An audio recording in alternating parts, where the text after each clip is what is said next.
यह भव्य नगरी द्वारका आज से लगभग 5000 साल पहले समुद्र के बीच बसी थी। इसे कुछ लोग द्वारावती, स्थली, अंतर्द्वीप और गोमती द्वारका जैसे अन्य नामों से भी जानते थे। भगवान श्री कृष्ण ने मथुरा छोड़ने के बाद द्वारका की स्थापना की थी। मथुरा में कंस का वध करने के बाद कंस के ससुर जरासंध ने मथुरा पर लगभग 17 बार हमला किया। इन बार के हमलों से परेशान होकर श्री कृष्ण ने अपनी प्रजा की सुरक्षा के लिए मथुरा छोड़कर चले जाना उचित समझा। भूमि प्राप्ति श्री कृष्ण समुद्र तट पर गए और वरुण देव समुद्र देव से प्रार्थना की। वरुण देव ने श्री कृष्ण को समुद्र के बीच 12 योजन लगभग 153.6 किमी भूमि दान में दी। इस भव्य नगरी के निर्माण का कार्य भगवान विश्वकर्मा को सौंपा गया, जिन्हें आर्किटेक्ट का देवता माना जाता है। नगरी की विशेषताएं: द्वारका में 9 लाख से भी ज्यादा भव्य महल थे। ये महल हीरे, सोने, चंद्रकांत मणि और अन्य अमूल्य रत्नों से बनाए गए थे। महलों की ऊंचाई आकाश को छूती थी। नगर के चारों ओर विशाल द्वार थे, जिसके कारण ही इस नगरी का नाम द्वारका, द्वारों का नगर पड़ा। नगर में जल आपूर्ति के लिए सिंचाई प्रणाली थी, जो उस काल में अत्यंत दुर्लभ मानी जाती थी। सड़कें सीधे बंदरगाह तक पहुंचती थीं, जहां व्यापार के लिए विशेष गोदियां, डॉक्स बनाई गई थीं ताकि जहाज आसानी से आ जा सकें। द्वारका के विनाश के धार्मिक कारण: पौराणिक ग्रंथों में द्वारका के समुद्र में विलीन होने के पीछे 2 प्रमुख श्रापों का वर्णन मिलता है। एक, गांधारी का श्राप। महाभारत युद्ध की समाप्ति के बाद अपने 100 पुत्रों का विनाश देखकर गांधारी अत्यंत क्रोधित हुई। उनका मानना था कि यदि श्री कृष्ण चाहते तो यह युद्ध नहीं होता। क्रोध में उन्होंने श्री कृष्ण को श्राप दिया कि जिस प्रकार उनके कौरवों के वंश का विनाश हुआ है, ठीक उसी प्रकार श्री कृष्ण के वंश यदुवंश का भी विनाश हो जाएगा और यह समृद्ध नगरी उनकी आंखों के सामने समुद्र में डूब जाएगी। श्री कृष्ण ने मुस्कुराते हुए इस श्राप को सहर्ष स्वीकार कर लिया। 2 ऋषियों द्वारा सांब को दिया गया श्राप मूसल। एक बार द्वारका के पास पिंडारक नामक स्थल पर विश्वामित्र, वशिष्ठ, नारद और दुर्वासा जैसे महान ऋषि मुनि आए थे। श्री कृष्ण के पुत्र सांब और उनके कुछ मित्रों ने शरारत करने की सोची। सांब ने एक गर्भवती स्त्री का वेश धारण किया और ऋषियों के पास जाकर अपने होने वाले बच्चे के बारे में पूछने लगा। त्रिकालदर्शी, सब कुछ जानने वाले ऋषियों को यह जानकर क्रोध आया कि यह उनका अपमान है। उन्होंने सांब को श्राप दिया कि वह एक लोहे के मूसल को जन्म देगा, जो यदुवंश के विनाश का कारण बनेगा। भविष्यवाणी के अनुसार सांब ने एक भारी भरकम मूसल को जन्म दिया। राजा उग्रसेन ने मूसल के छोटे छोटे टुकड़े करके समुद्र में फेंकने का आदेश दिया। एक विशाल मछली ने वह टुकड़े खा लिए। बाद में मछुआरों ने जब मछली को पकड़ा और काटा तो उसके पेट से लोहे के टुकड़े निकले। ये टुकड़े जरा नामक शिकारी को बेच दिए गए, जिसने उनसे अपने तीर बनाए। 3, यदुवंश का विनाश और श्री कृष्ण का देहत्याग। गांधारी के श्राप का असर दिखने लगा। यदुवंश के लोगों में अहंकार, भोगविलास, मदिरा और दुराचार बढ़ने लगा।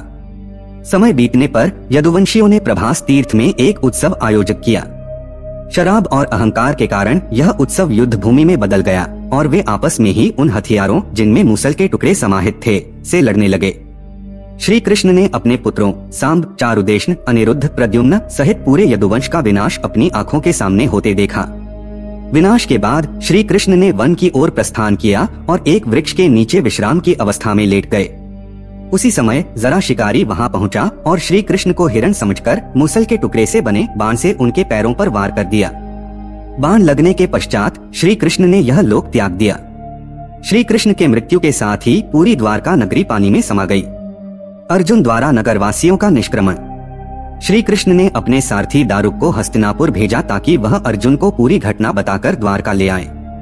अर्जुन जब द्वारका पहुँचे तो वसुदेव जी ने उन्हें श्री कृष्ण का संदेश सुनाते हुए कहा कि द्वारका शीघ्र ही समुद्र में डूबने वाली है।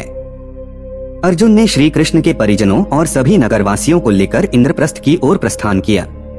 उनके जाते ही द्वारका नगरी समुद्र में डूब गई। द्वारका के विनाश के वैज्ञानिक कारण। वैज्ञानिकों ने द्वारका के डूबने के पीछे सी लेवल राइज थ्योरी, समुद्र के स्तर में वृद्धि का सिद्धांत को आधार बनाया। प्रोफेसर रेंस ने अरब सागर के सी लेवल को 20,000 सालों के डेटा के आधार पर ट्रैक किया।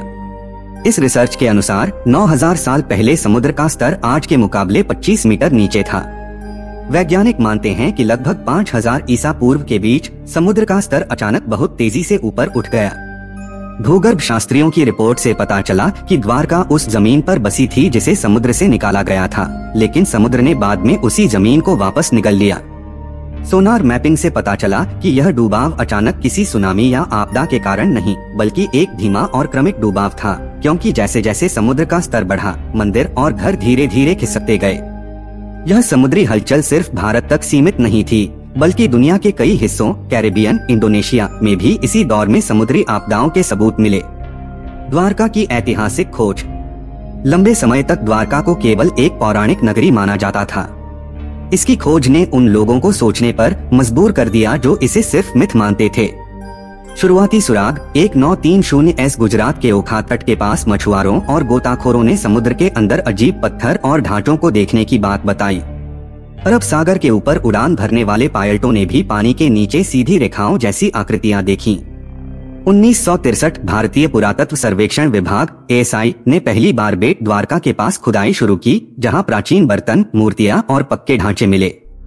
1970 जामनगर के सरकारी रिकॉर्ड में 6ठी शताब्दी के एक प्राचीन ताम्रपत्र का जिक्र मिला, जिसमें राजा सिंधक द्वारा यह लिखा गया था कि भगवान श्री कृष्ण यहाँ निवास करते थे। यह पहला ऐतिहासिक दस्तावेज था जिसने धर्म और इतिहास को जोड़ा।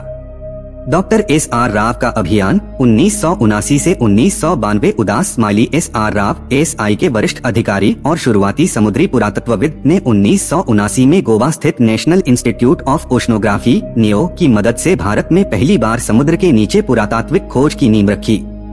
डॉक्टर राव ने 1983 से 1992 के बीच लगभग 12 बार समुद्र में खुदाई की। खोजे गए अवशेष गोताखोरों ने समुद्र तल से 30 मीटर नीचे 560 मीटर लंबी पत्थरों की दीवार खोजी। उन्हें 30 से भी ज्यादा पत्थर के खंभे, लंगर, एंकर और मिट्टी के बर्तन मिले। काल निर्धारण, कार्बन डेटिंग और थर्मल लुमिनेसेंस डेटिंग से पता चला कि ये वस्तुएं 1500 ईसा पूर्व से 3000 ईसा पूर्व के बीच की हैं। एक बर्तन 9000 साल पुराना भी निकला, जो हड़प्पा सभ्यता से भी पहले का था। हाईटेक वैज्ञानिक अभियान 2001 से 2007 उदास स्माइली 2001 में SI और national institute of ocean technology NIOT ने मिलकर डॉक्टर आलोक त्रिपाठी और डॉक्टर राजीव निगम के नेतृत्व में हाईटेक अभियान शुरू किया। तकनीक एडवांस सोनार और सब बॉटम प्रोफाइलर जैसे आधुनिक उपकरणों से समुद्र की परतों का डिजिटल नक्शा बनाया गया। अतिरिक्त साक्ष्य, समुद्र की गहराई में बड़े चौकोर पत्थर के ब्लॉक, नगर की नींव, चूना पत्थर के टुकड़े, टेराकोटा सील्स, नाली और सिंचाई व्यवस्था मिली।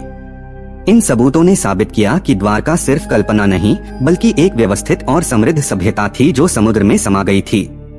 2024 की ऐतिहासिक घटना। 25 फरवरी 2024 को प्रधानमंत्री नरेंद्र मोदी खुद गुजरात के पंचकुई बीच पहुंचे और स्कूबा डाइविंग करके समुद्र की गहराइयों में पत्थर के स्तंभ, लंगर और प्राचीन दीवारें देखी। उन्होंने श्री कृष्ण की स्मृति में समुद्र की गोद में मोर पंख अर्पित किया, जो भारत की सनातन विरासत को पुनर्जीवित करने का प्रतीक था। आज द्वारका 2 भागों में बसी है, एक वह जहां लाखों श्रद्धालु दर्शन के लिए आते हैं, और दूसरी वह जो समुद्र के नीचे है और जिसे दुनिया the lost city of Krishna के नाम से जानती है।